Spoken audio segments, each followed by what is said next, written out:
Sure.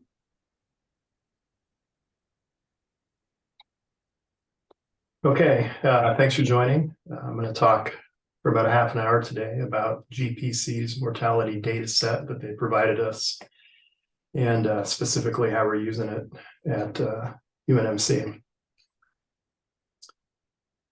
So as you might recall, we got this data set in the fall from the GPC group.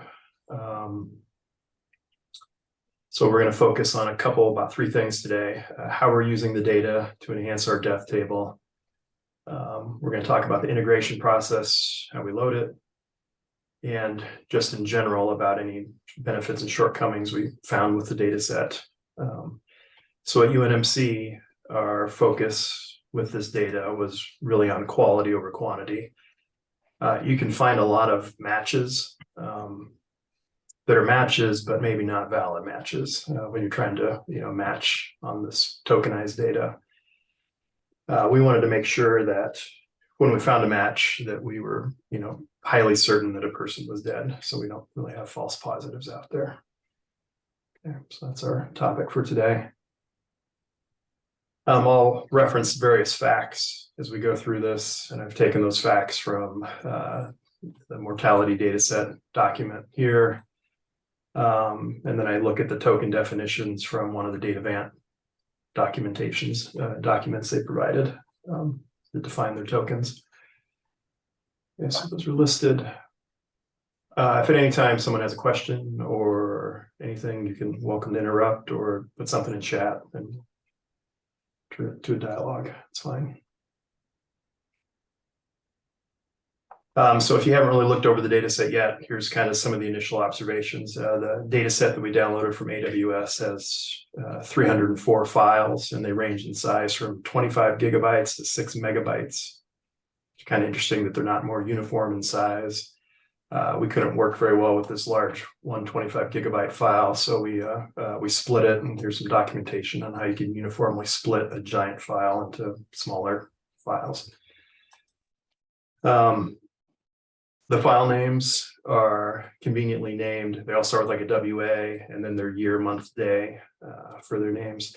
This is important because the files really need to be loaded sequentially because there's a add and change operations. So if we look over here, this first column in the document, there's add and change operations. So you want to make sure to do the files in the proper order so you don't overwrite a newer change with an older change. So the dates matter.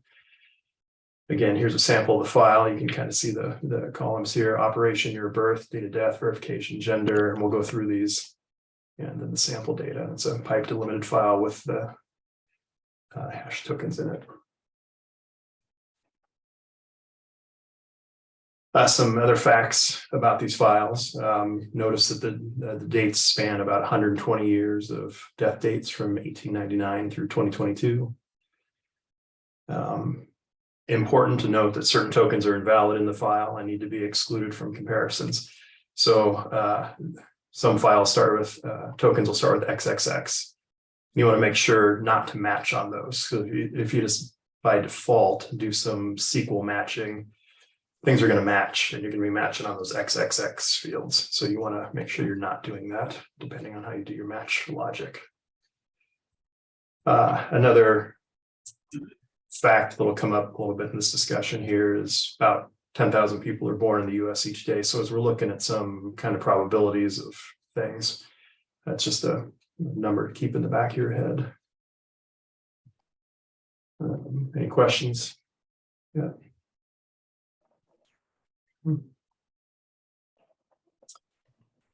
So we'll talk through the columns. So the operation column is either add, change, or delete. Okay, so when you load these files, again, you got to keep track of which operation you're doing. And add is an add, so you do an insert. Change is technically an upsert. Okay, so it could be an update or an insert. So if the record already exists in your data set and the row is a change row, then you update the corresponding data. If not, you insert the data. Okay, and that again comes from the mortality documentation here on how to do that. Year of birth gives you the year of patient's birth for matching purposes. the 89, I was kind of wondering what that means in documentation. It says that the years are capped at 89, but they're really not capped at 89 if you look through the data. Here's an example of one that was a birth year of 1994. So again, it's a couple odd things with some of the data. Date of death, this is of course our important field that we're trying to determine. So given the other fields in the data set, we want to be able to look up a person's date of death to use that in enhancing our death table. The verification column, let's go back here and look at that. Okay. So we got this verification column and it's got either a P, a V, or a null in it. Okay.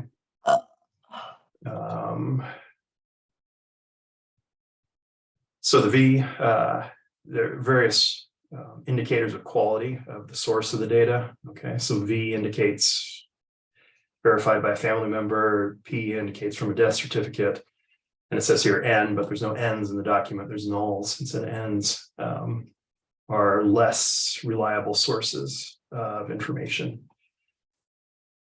So we note here again, there's no N's, there's nulls. The way we handled these, we first loaded everything, all the P's, the V's, and the N's, or the nulls. But we started spot checking on some of them, and we were finding that the nulls were not very reliable. So we would find when we would have a match, and then we would have a patient, and we would look them up in our clinical data, that they had future events after their death date. They had lab results, they had hospital visits, things like that. So we lost confidence pretty quickly in the data that wasn't P or V. So we only ended up loading the P and the V in our final effort. And so there's quite a few of those null ones. So that knocked it down from about 160 million rows to about 80 million rows in the data set. Okay, more columns. So gender kind of comes in a pair. They've got gender, male and female, gender probability. The probability is interesting. Again, the way this was implemented. So you'll see here that with a certain amount of confidence, we got a 99% confidence that this person is a male and a 1% that the person's a female. So this comes into play again when you go to do your matching. You don't necessarily, you want to pick and match on the most probable gender, unless you know for certain the gender in your source table. So that's important. So then again, that you pick things in the right order, so that you're picking on the high probability genders and not the lower ones. All right. State column is in the tables and it's always null. Cause of death is in the files and it's always null. So those don't add any value. Okay. Then now we get into the token columns. Okay. So we have 5 token columns. We have a token 1. These are again defined. The meanings are defined by Datavant in their definition of how they do their tokens. Token 1, I'm not going to read through all these here. Last name, first name, gender, date of birth. Token 2, its last name Soundex. Okay, so it's similar to token 1, but it's a Soundex. If you're not familiar with the Soundex function, you can Google that, but it basically says that if 2 things sound alike, then they'll end up being equal. So for example, a Soundex of Terry Jones spelled this way is equal to a Soundex of Terry Jones spelled this second way. So that's how the Soundex works. Token 4, last name, first name, gender, date of birth. 5 and 16 include social security numbers in them. So what I would note about these tokens then is that assuming Datavant has accurate social security information, then we can assume that 5 and 16 are pretty reliable tokens to use. Yeah, what often happens, like if we look at our UNMC clinical data, about 17% of the social security numbers on file are not really reliable. They're 999, 9999, or 000, or 5555, things like that. So I'm assuming that Datavant didn't include those in the data that they're providing. Otherwise, you can again get some bad matches on a Betty 9999 and another Betty 9999. Yeah, kind of jumping to a conclusion here that we'll talk about more in a little bit, but 1, 2, and 4 are really not super reliable ways to match on a national data set. So we don't have any region or no zip code information, no state information in this data. So the likelihood of having, a Bob Smith born on a certain day is having two of those is certainly possible. So when we talk again about quality over quantity, matching on some of these tokens 1, 2, and 4 are probably going to provide you with a really high precision match. We'll look at some of that here in detail. Any questions? Okay. The documentation says use token 1 and 2 as a pair. That's again what they recommend. And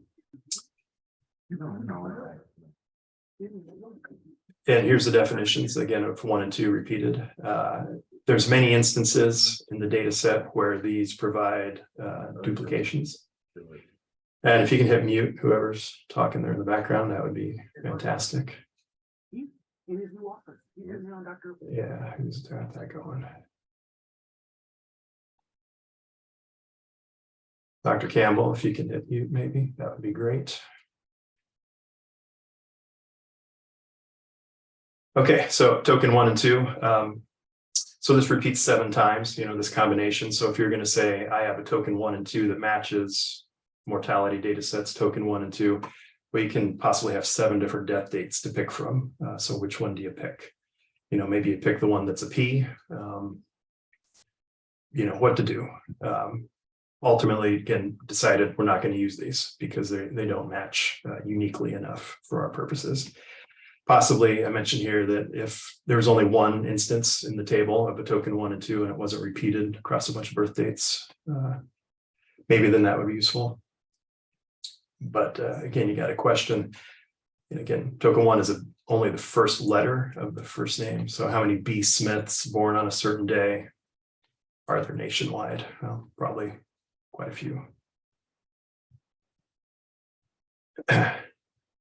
Token 4, again, didn't find it to be super reliable. Number of instances, such as this example here, where the same token 4 corresponds to multiple death dates. Same idea. If you find only maybe one token 4, you could use it, but otherwise there's going to be duplicates. Start getting a little more reliable here when we get into token 5 and 6, again, assuming our social security numbers are correct. Here's an example. So token 5, social security number, gender, date of birth. We look at token 5, it results in 2 matches here. It must have been from 2 different sources. One was a V, one was a P, both had the same death date. In that case, it's easy and you could match nicely on token 5 and get one result. If you spend enough time looking at the tokens, you kind of figure out this pattern here probably results in same social security number, different last name. So maybe somebody changed their name at marriage and then things got reported 2 different ways, something like that. But that's not always the case in the data set. Here's a case where you got 2 different death dates over here, but yeah, we got the same token 5 value. So it comes down to which one do you pick? Okay, and then if we take a look at token 16, that's another social security variation, social security and first name. Using that singularly again, we get all the death dates are the same in this case. So the question, well, let's see, do I mention this on this one? Okay, yeah, so the Datavant documentation, they refrain from saying that this is the right way, the only way, the correct way to use this data. They kind of provide recommendations. And so they really leave it up to the end user to decide what's going to be the best way. So that's something we have to figure out, apparently, as GPC and as individual sites, what's going to make the most sense to us. In that Datavant documentation, it says, their opinion is that you should be able to match on any single token, token 5 or token 16 or 4, or the combination of 1 and 2. But I think if you've looked at some of the examples in these previous slides, we find that maybe that's not the case if you want really high precision matching. So what did we do? How did we deal with this? We match on all 5 tokens, 1, 2, 4, 5, 16. That's actually the primary key of our data table. So we were guaranteed to only have 1 row with all 5 tokens in our data set of 80 million rows once we loaded it. This, it's always unique. So we feel pretty good about that one, that's going to have a unique as possible match given the data set for a person. And then we also then match on token 5 and 16 combined, the 2 Social Security ones. So it looks like in the data set, there's only 110 instances of where those 2 values produce more than 1 row. So we felt pretty good about that one. So we ended up using that as a match. And in our population of a little over 1 million patients, when we use token 1, we find about 8,800, deceased people. And then when we apply token 2, excluding those previously found in token 1 or step 1, we get another 9,000 deceased patients. So about 18,000 there total. When we do our matching, any questions? Okay.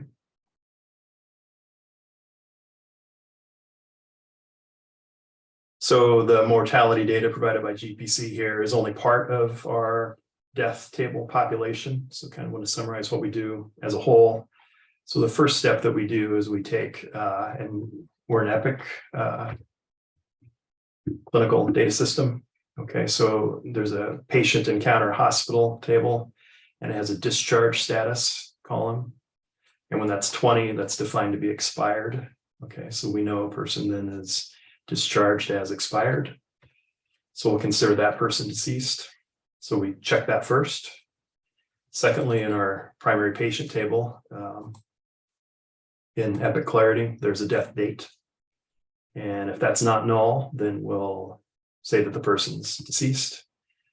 And lastly, if a person's not found in one of the 2 previous steps, but we find them using this new GPC mortality data, we'll add them into our death table as deceased.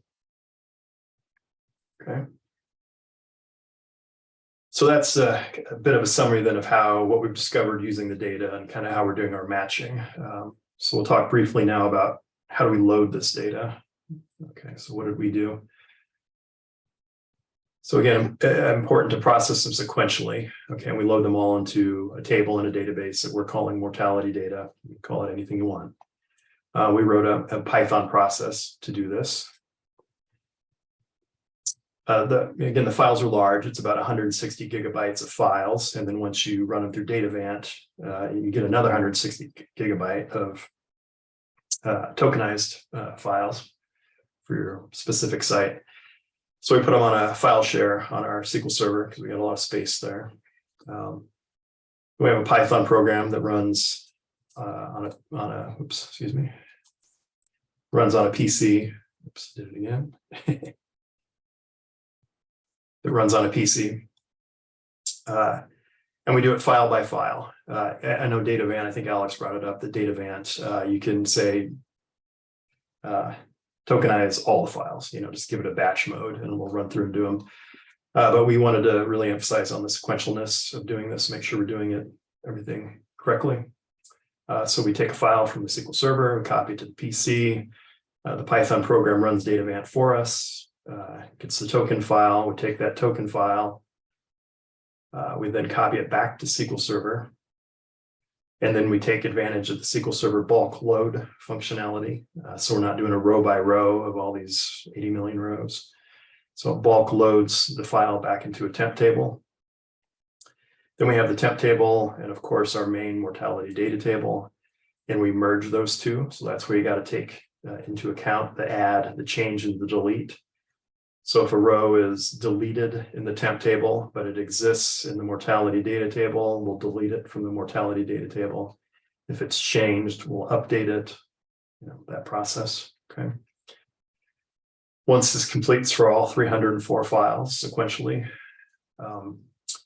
we then load in our Datavant token file from our demographic table. Okay, so this is the regular hash token table basically from but the previous step to that. So it's the tokenized file for our site. And then we do a match. Okay, and so that's when we do a match. So we do a match from the token file to the mortality data file, and then we find all those matches and we populate them into a table we're calling mortality match. Okay, so that's where we have those matches. And so then that becomes a data source for our ETL process. Okay, so we pull data from Clarity, like we talked about in steps over here. Steps 1 and 2, and then this third step, we now have this additional data source, which is our mortality match table, and we'll pull the data in from there. And I think, so we said, well, we had about 18,000 people that adds. And so I think in the end, it added about 12,000 that weren't found by maybe steps 1 and 2, somewhere 10, 12,000, something like that. Okay, yeah, we could do things in more of a bulk way, but with space restrictions, you don't want to be moving that 320 gigabytes of files around too much, and wanted to really make sure we kept the sequence correct. The nice thing about the way we're doing this is that as new data comes out, we can just apply the exact same process. And so we just drop the files into the input folder and rerun the Python program, and it'll reload the new ones. We'll respect the add, update, deletes, and bring in the new data. I think the full load took about 10 hours. I think the incremental took an hour maybe when we did the first increment that we were provided from the group. All right. As we look at this process as a whole, maybe GPC could have done some things differently. Maybe this 160 gigabytes of files could have been pre-processed, so that each individual site doesn't have to try to figure out this add, change, delete logic. Okay, the whole, 304 files, whoever's managing those from the source could have pre-processed them. And so there's only one row, so if a person changed 3 times, in the end, the result data set only had one, instance of that was the correct final row. And then maybe that could have been broken out into uniform files, maybe a gigabyte or something like that.